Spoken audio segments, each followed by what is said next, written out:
Civetta, voie Comici Benedetti, hauteur 1200 mètres, parcours total près de 2 km. Nous avons fait la 12e ascension, donc avec Sonia, première féminine bien entendu, et Pierre Favard. 32 heures effectives, 3 bivouacs, 77 heures du refuge Vatsoler au sommet. Course conçue au départ avec une certaine décontraction et qui s'est terminée par une terrible aventure. Orage formidable, trombe d'eau et chute de pierre. Vraiment, c'était gratiné ce jour-là. Après le deuxième bivouac. Le troisième bivouac commencé très tôt, a duré 17 heures. Trempé, glacé, sans la moindre provision. Trombe d'eau et chute de pierre toute la nuit, parois verglacées le lendemain, sorti à 14h30 le quatrième jour.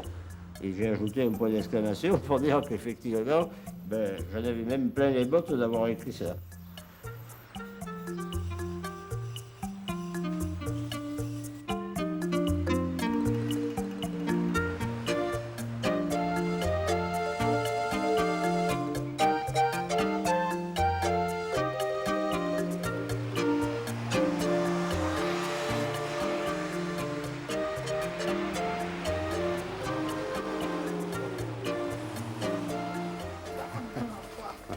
Pas loin, quoi. Ah, mais voilà. Ah, l'exploit dans les calanques. Ouais, c'est pas moi. On n'a plus la voilà. Et en plus, je suis là. Vous avez vu? Ah, d'accord. Voilà. J'ai compris. Oui, vous comprenez toute cette manigance là, hein? D'accord, j'ai compris. Voilà. Ah, vous êtes beau là, hein? Oui, là, pourquoi? Georges Livanos, né de grand-père grec et pourtant 100% marseillais. Il adore jouer son propre rôle, celui de la truculence et de l'humour en flèche. Pur alpiniste amateur, il a planté 25 000 pitons, ouvert 500 voies dans les calanques de Marseille, 40 dans les Dolomites et répété bon nombre de grands itinéraires des Alpes. Durant la période de l'après-guerre, il a pour compagnon de cordée dans les calanques des alpinistes de renom, Maurice Herzog, Lionel Terré, Gaston Rebuffa et Jean Cousy. Mais très vite, Livanos, dit le grec, veut devenir lui aussi un dur de l'escalade. Les calanques lui servent de tremplin pour aller plus loin en montagne. Il veut affronter les parois les plus prestigieuses. C'est dans les Dolomites italiennes, au royaume de la verticalité, que le grec acquiert sa véritable dimension. Jusqu'en 1951, Robert Gabriel sera le compagnon de cordée de toutes ses grandes premières. Ensuite, sa femme Sonia devient sa partenaire idéale, toujours prête à le suivre dans les 1200 mètres de rochers de la face nord de la Civetta ou du Grand Dièdre de la Cima su Alto. À l'originalité du grimpeur s'ajoute le talent de l'écrivain. Livanos a écrit 2 livres qui servent encore de référence aux grimpeurs de toute génération. Le grec a maintenant 71 ans. Nous vous invitons à passer une journée avec lui.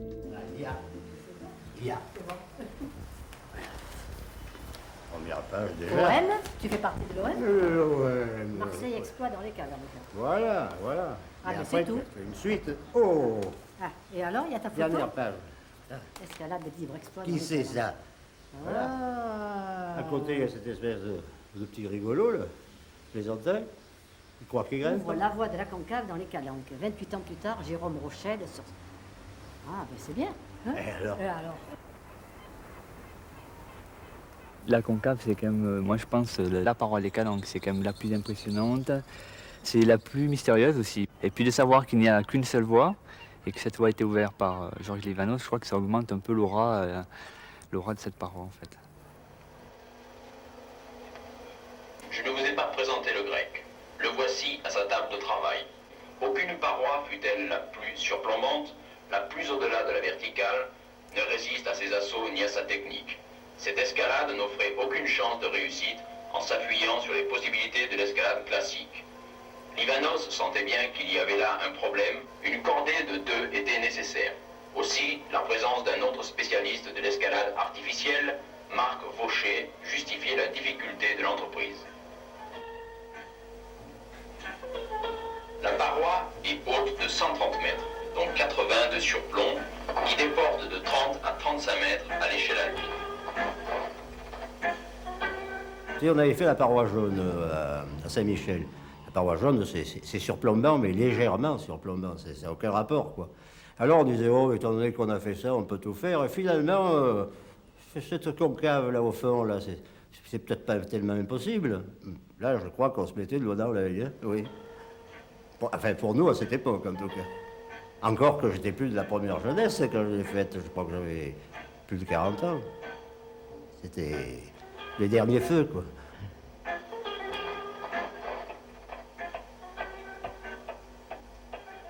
La concave, ça a été au départ une curiosité, c'est d'aller voir cette paroi que je ne connaissais pas et essayer d'y appliquer ce que moi j'avais appris, c'est-à-dire ma technique moderne, sur ce que Georges avait fait dans cette paroi.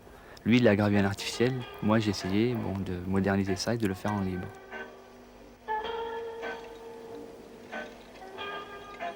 L'escalade libre, la vraie, sans guillemets, c'est l'escalade libre. C'est-à-dire d'être libre de faire ce qu'on veut.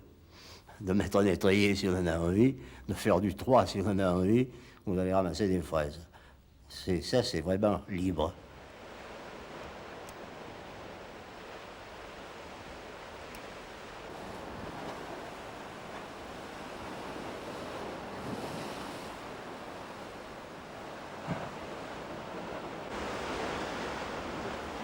Il est pratiquement sorti un nouveau sport. La petite escalade, quoi. Brève, mais d'une difficulté extraordinaire. Une paroi de 1000 mètres, même si elle est qu'en 5, ben c'est une autre paire de manches que 30 mètres de 6. Les types qui commencent à adopter un ton doctoral pour expliquer comment ils ont coincé la 3e phalange dans le 25e mouvement, qui leur avait demandé 3 ans d'études pour arriver à 5 mètres au-dessus du sol. Moi, je trouve qu'ils sont un peu gonflants, quoi. Hein? Il faut être simplement un gymnaste très habile. Je suis plein d'admiration pour les gens qui font ça, mais c'est une autre branche.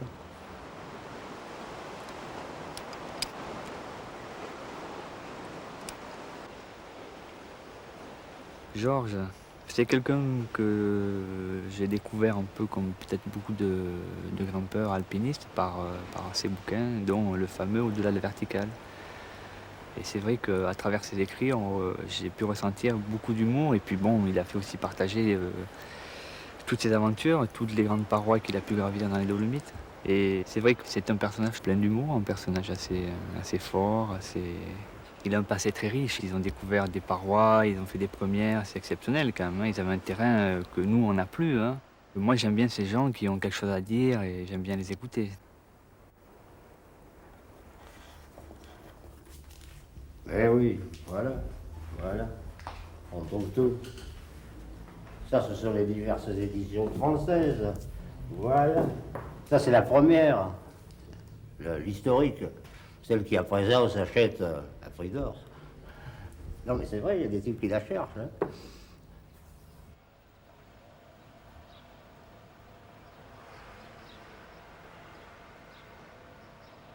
J'ai fait un livre sur Cassel. C'était à l'époque Superman, quoi. Cassel, il est attaqué par mauvais temps. Comme il me disait, ben, j'avais pas beaucoup de vacances, alors je ne pouvais pas attendre le beau temps. Alors, ben, j'arrivais, il pleuvait, j'attaquais quand même. Il ne cherchait pas si le beau temps ou le mauvais temps menaçait. Il arrivait, le taureau lâché dans l'arène, et on fonce. C'était Cassel. Je préfère être remarqué parce que j'ai fait de belles choses en montagne plutôt que parce que j'ai écrit un livre intéressant, quoi. C'est un détail. Ce qui compte pour un grimpeur, c'est d'abord de grimper.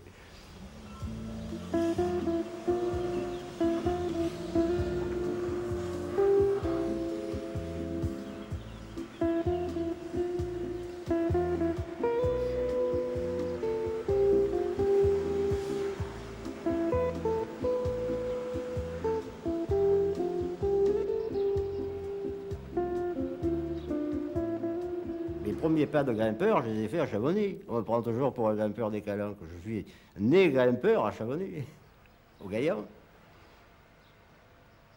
C'est en 1945 que j'ai vraiment attaqué l'alpinisme, le vrai.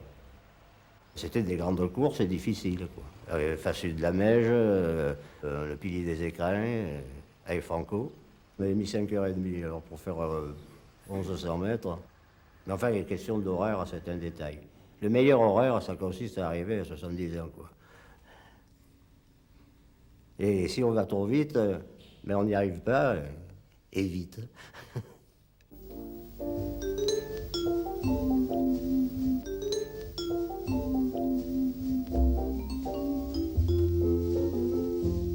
Mais voici que nous n'allons pas tarder à entrer dans le domaine des réalités, cher Livanos. Vous voici pratiquement au pied du mur. C'est encore un petit mur. Ne faisons pas de tartarinade à propos de ces chères calanques. Elle présente l'avantage pour nous Marseillais, évidemment, d'être accessible toute l'année et de nous préparer ainsi très efficacement aux courses difficiles. Et mon ami Gaston Rébuffat en a fourni l'exemple. Grâce à l'expérience acquise, j'ai pu accéder ensuite aux Alpes occidentales, puis dans les Dolomites.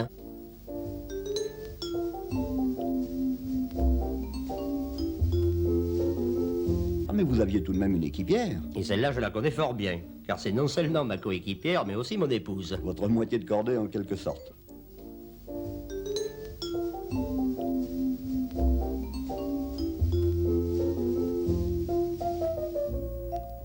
Des pitons que vous plantez gaillardement.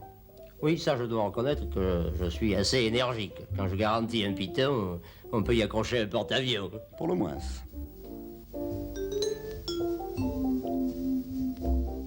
L'esprit d'un type qui veut arriver, enfin, pas forcément qu'on parle de lui, mais qui veut être admis dans le club des grands, quoi. C'est pas très bien, en un sens, c'est de l'orgueil. Mais si on n'avait pas d'orgueil, il y a une quantité de choses qu'on ne ferait pas.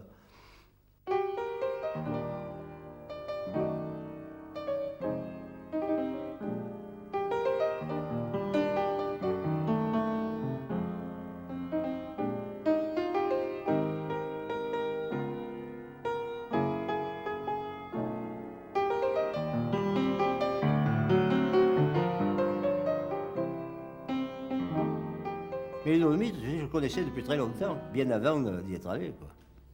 Je les avais connus quand j'étais au lycée. Un jour, dans un bouquiniste, j'avais trouvé, je sais pas, une douzaine de numéros de la revue du Club alpin italien. Et dedans, il y avait des photos d'autrefois, de Comici, tout ça, dans des parois, là, surtout beaucoup dans la face nord de la Cimagrande. Hein. Ça m'avait fasciné, quoi. Pour moi, c'était des dieux, quoi. Hein. Ils avaient l'inspiration, la foi et l'inspiration. Allez, maintenant vous allez consulter la Bible. La Bible, enfin, n'exagérons rien. Des vieux souvenirs, simplement. Des pièces de collection. On va regarder ça un petit peu, là, tranquillos. Dans des fauteuils, c'est plus confortable. Voilà. C'est dur de s'asseoir, mais c'est quand même plus confortable que les relais. Allez, on peut voir. C'est vieillerie, les pages sont même jaunies maintenant. Tiens, voilà la Roda di Veil, la voix de Cesare Maestri. Il avait planté pas mal de pitons, ce Maestri. Ah, là-dedans, je crois qu'il y en a 350 ou 400, tu sais. Tu accroches le premier étrier, tu as encore les pieds par terre, quoi. Oui, c'est infernal. J'ai mis toutes les voies que j'ai faites. Alors, autrement dit, il n'y a pas que des choses extrêmement spectaculaires. Ça, par contre, c'est pas mal. Oui, c'est la Cima de Gasperi, c'est à Civette. Oh, ça s'est très bien passé. On a été dans la pluie et le brouillard pendant 2 jours. Sonia s'est presque noyée dans le premier bivouac. Là, on a passé une nuit superbe. Et voilà ce que j'ai fait avec Parago et Berardini. 300 mètres, 13 heures, 60 pitons. Les pitons à cette époque-là, vous les enleviez tous? Ah oui, toujours. C'était la politique de la terre brûlée. Non, mais c'était aussi la théorie des Américains. On laisse la montagne propre. Enfin, ça, c'est peut-être un côté un peu écolo, mais en fait, c'est surtout pour emmerder ceux qui venaient après, quoi. Oui. Ça, ils ne trouvaient pas de pitons. Mais nous, on était encore des gamins, parce qu'on était gentils, on les enlevait seulement. Mais tu avais les mecs de Cortine, les écureuils, les fameux guides de Cortine, eux, ce qu'ils n'enlevaient pas, ils les cassaient. Et ceux qui arrivaient après, ils avaient les trous, mais il y avait des tronçons de python dedans, ils ne pouvaient pas pétonner. Ah, même eux, c'était des brutes. Oui, oui. Voilà, Sualto. Ça, c'est mon chef-d'œuvre. C'est ma chapelle Sixtine, ça. On fait pas mieux. Enfin, on fait pas mieux. Moi, je pouvais pas faire mieux. Je cherchais à faire quelque chose de bien, puis je l'ai su indirectement que c'était le grand problème des Dolomites. J'ai dit, le grand problème des Dolomites, c'est ça qu'il faut attaquer. Et je regarde sur les photos que j'avais, et je dis, c'est obligé, ça doit être ça. C'est le truc le plus lisse et le plus raide qui est dans le coin. C'est obligé que ce soit celui-là. Et on y est allé. Simplement. C'était du bon travail. Puis nous l'avons bien fait, en plus de ça. Nous l'avons bien fait en ce sens qu'on n'a pas fait de tentative, on n'a rien préparé. On savait qu'un jour on la ferait, et un jour on a dit, maintenant il fait beau, le moment est arrivé, on y va. On est parti. 3 jours après, on était de retour. C'était fait. Sans tentative, sans reconnaissance, au premier coup, à la Cassin. Ah oui, mais tu comprends, j'avais un modèle magnifique. Je voulais essayer. Tu sais, on ne peut égaler ses idoles qu'en faisant pareil, quoi. Et pour faire pareil, il faut faire un peu mieux. Eh oui. Sinon, nous serions que des plagiaires.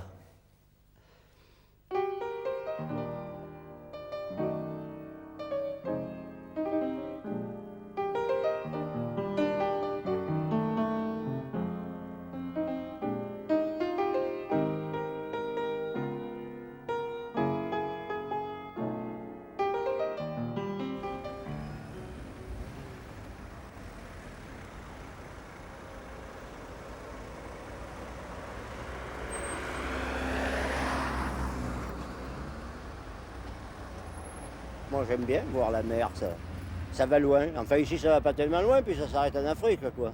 C'est pas le Pacifique, quand même, hein. Ouais.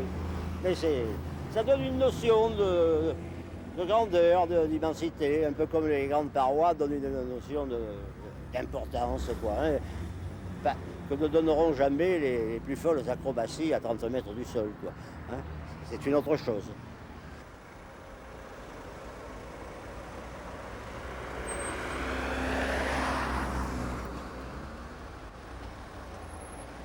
Gabriel, ça a été le compagnon de mes plus belles aventures, si on peut dire. Hein. Ah oui, oui. Puis comme je disais l'autre jour, quand nous en parlions, Gabriel, c'était vraiment... Techniquement, c'était un bon grimpeur, même excellent. Mais en dehors de ça, il y avait ses qualités morales qui étaient magnifiques. Gabriel, c'était un peu un cassin aussi. Hein. C'était un indestructible. Hein. Lui... Au plus il y avait des difficultés, au plus il était en forme, quoi. Ça le faisait monter son tonus, quoi. Oh oui, c'était un type très bien, hein. J'ai jamais retrouvé quelqu'un comme lui, d'ailleurs, à part Sonia. Oui. Ah oui, en dehors du fait que, bien sûr, c'est pas un homme, elle n'a pas les mêmes qualités physiques, si on veut, mais elle aussi, c'était une indestructible. Ah oui, oui. C'est le slogan, tu sais, le type qui disait, c'était un Anglais qui allait à l'Everest à l'époque, et en parlant de certains grimpeurs anglais, il disait, ces gens-là, pour les abattre, il faut 1 tonne de briques. 950 kilos, c'est pas suffisant. Hein, ça dit bien.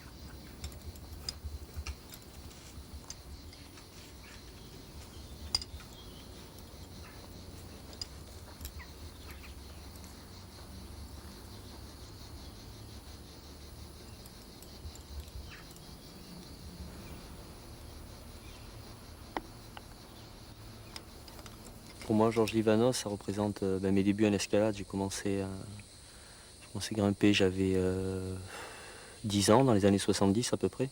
Et comme j'habite dans le sud de la France, toutes les voies à l'époque, l'escalade libre vraiment n'existait pas. On refaisait des grandes voies d'artifs. Et c'était difficile de grimper dans les calanques sans faire une voie Livanos, parce que Livanos avait ouvert tellement de voies dans les calanques. Alors c'était à la fois un mythe de par les voies qu'il avait ouvertes, de par ce qu'il avait fait dans les Dolomites. Et c'était le seul étranger qui refaisait les grandes voies, qui faisait des premières. Et pour moi surtout, c'est au-delà de la verticale, c'est son livre avec son charisme, son humour intarissable.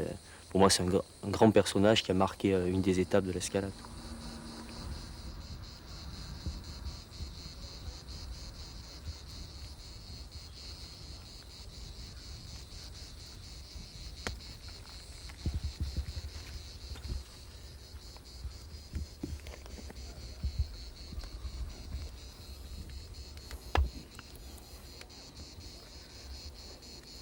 Ok Marilé, relais.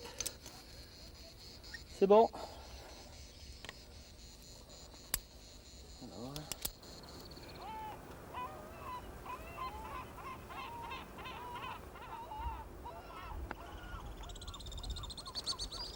Qu'est-ce que tu commences pas à m'emmerder pour une fois que je viens à Morjoux, quand même, non? C'est effrayant, ça. On peut plus faire ce qu'on veut, alors, ici. Ah ben, à mon âge, ça peut aller, quoi. S'en fout. Il est là. Il est là. Comment tu vas, Bobo? Ça va, Oui, ça va bien. toujours. Alors? Ça va. Ben, on se retrouve quand même de temps en temps. Toujours sympa. Tu vas faire un petit bois? Oui, oh, t'inquiète pas, oui, oui. Compte sur moi. Je vais pas me fatiguer. C'est fini, c'est fini.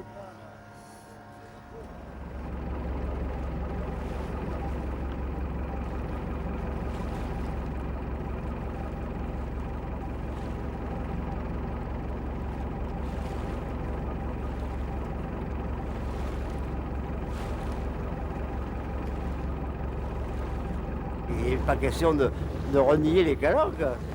C'est superbe. Pour moi, c'est aussi beau d'ailleurs que les Dolomites, ou même que le massif du Mont-Blanc. Mais c'est un autre truc.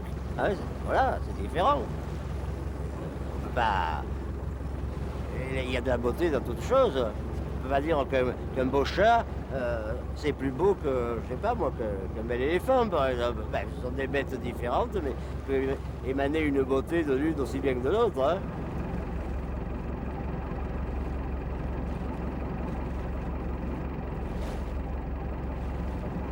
Ça m'a toujours plu, l'escalade. Et puis j'ai lu le fameux Frison Roche. Et j'ai eu envie, et j'avais 17 ou 18 ans, j'ai commencé à sortir un peu avec des chantiers de jeunesse, tu sais.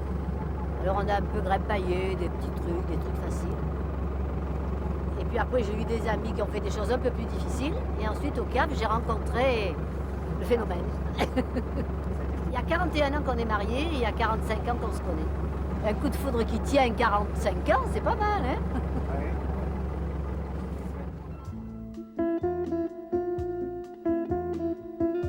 Sonia, c'est mon nom de bataille, et mon vrai prénom, c'est Geneviève. Et puis, avec Tartarin sur les Alpes, toutes les filles, on les appelait des Sonia. Alors, il y avait Sonia 1, Sonia 2, Sonia 3. Et finalement, toutes les Sonia ont disparu, et je suis restée la seule. Moi, en tête, j'ai pas fait grand-chose en tête. J'ai fait des voix avec Georges et ce qui me plaisait, c'était bien sûr de faire des choses difficiles, mais avec Georges, quoi, finalement.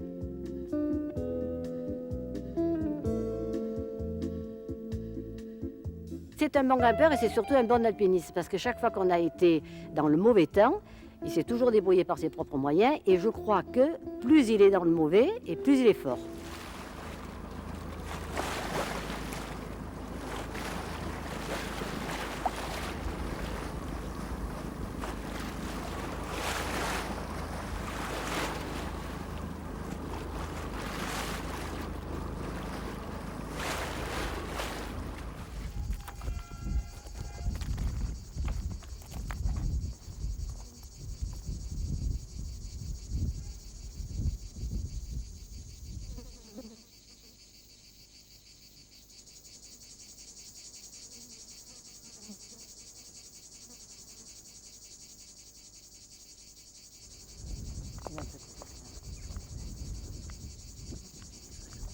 Il ne faut pas se compliquer l'existence quand on est dans une voie. Il faut avancer calmement, tranquillement, en s'assurant, même un peu trop. Comme je dis toujours, il vaut mieux un piton de plus qu'un homme de moins. Surtout quand cet homme-là, c'est moi. C'est ça le grec.